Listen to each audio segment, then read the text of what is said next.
All right, everyone, welcome back to the channel. Today we're going to test fit a brand new lip. This is from Euroboutique, and I've been waiting for this lip for a really long time. I believe this is a direct copy or a close copy to the JP Aero lip that used to be available. So JP Aero stopped making this lip, but Euroboutique just came out with this. It is polyurethane, so it's super flexible. As you can see here. From the pictures, it looks like it has really good fitment.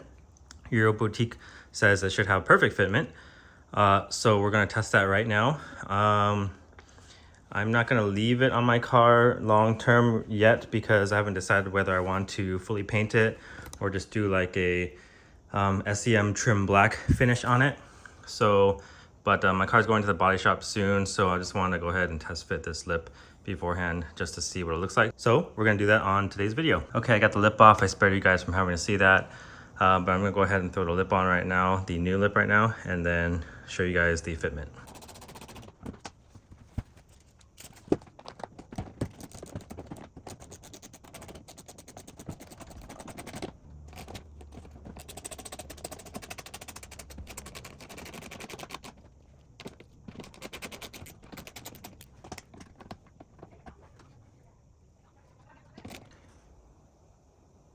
All right, apologies for not showing more of the install, but I think you guys are more interested in the final product anyway and the fitment. I would say I am very happy with the fitment of this lip and install.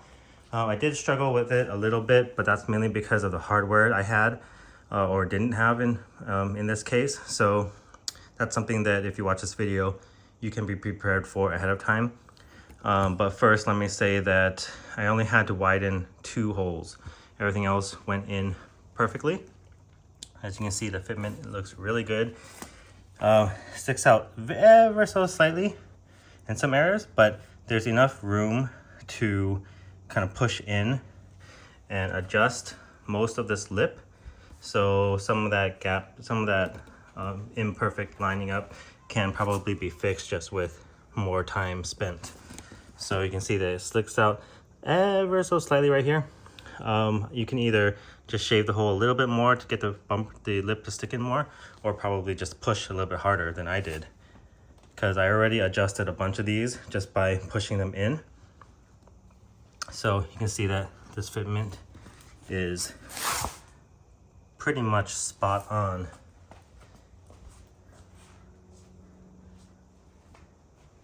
Again, I only had to widen 2 holes as far as left to right width.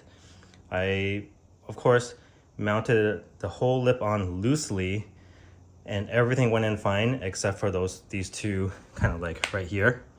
So I just had to widen it ever so oblong the hole a little bit that way by maybe 3 millimeters or so, very slightly. So again, I'm very, very happy with the fitment on this lip. You can see the gap is very even. And I didn't crank on these, so it probably can be improved, but that's pretty darn good in my opinion. Here's a look at this fender well. So as far as hardware, you're going to need the common M6x1, and I ended up using a 16 millimeter length throughout.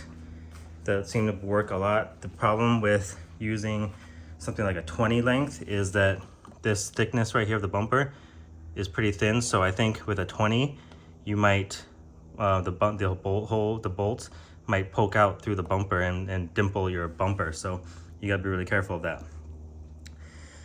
So a lot of the bolts that go across the front, you know, are gonna require the 16 or 15 millimeter length.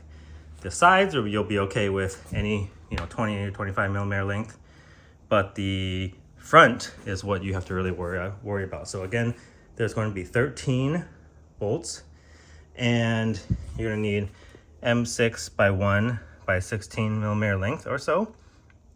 And I would recommend these types of bolts where there's no shoulder on it, essentially just the full length is threaded. Something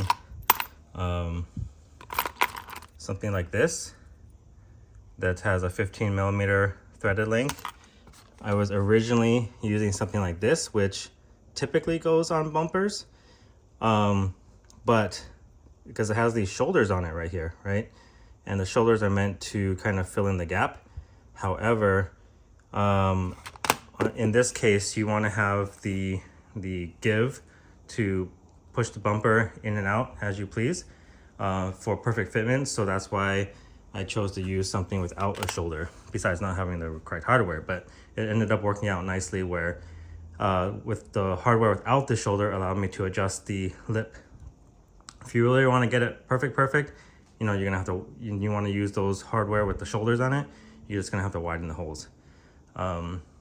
So again, the holes in the lip are wide enough to fit those shoulders, but then it's gonna really take away how much play you can have with the lip, and you need one where the threaded portion of this bolt is about 15 millimeters. So this threaded portion is way too short because the lip thickness is about 5 millimeter thick. So it's almost the same thickness of this entire shoulder. So with this little bit of thread sticking out, it's not enough to catch the speed nuts. So you need like another 10 millimeters or so, 5 or 10 millimeters of thread.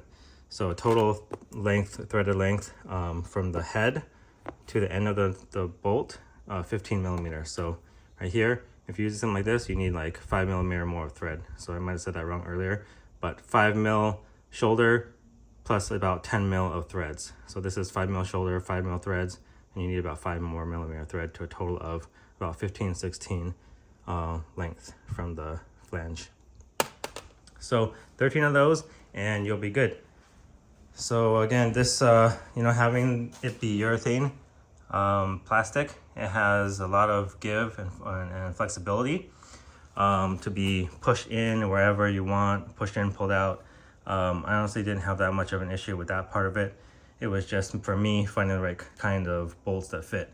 So for you, just make sure that you purchase those bolts ahead of time, and then you should be good to go. Maybe you'll need like a Dremel or a file because I really didn't have to widen the holes that much, so a file probably could have worked as well. But let's get the car on the ground and see what it looks like.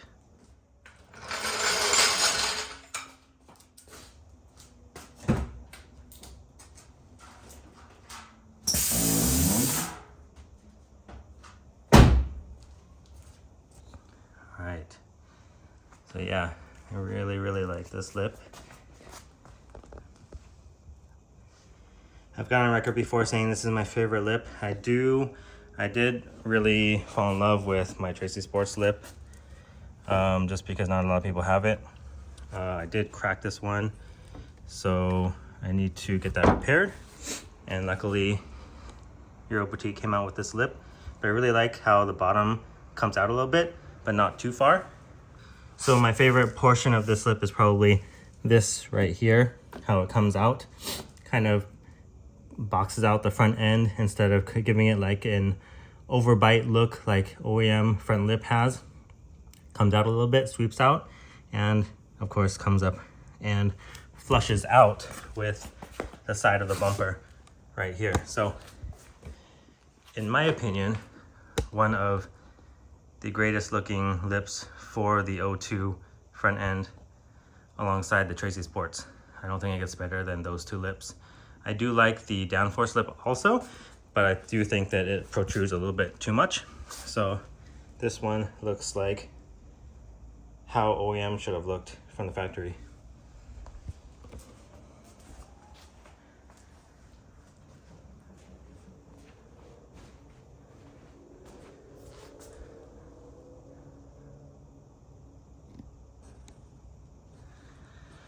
So anyway, that's it for this video.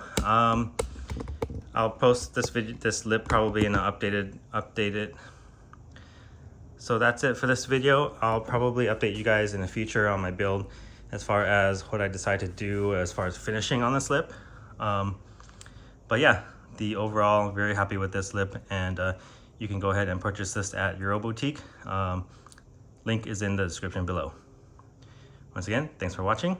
See you in the next one.